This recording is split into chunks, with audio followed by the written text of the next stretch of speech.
Tina the tiny turtle. Tina was the smallest turtle in the pond.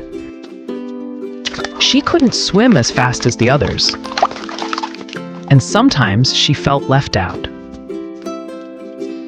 One day, a big storm came. All the turtles rushed to safety.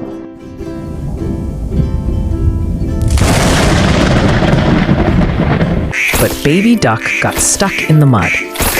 Tina didn't wait. She slowly crawled through the rain and helped Baby Duck get free.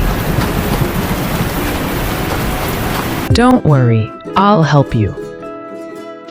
Both Baby Duck and Tina hugged each other. They went back to shelter together. Everyone cheered. Hooray for Tina! From that day on, Tina wasn't just the smallest, she was the bravest, too. Moral: being small doesn't mean you can't do big things.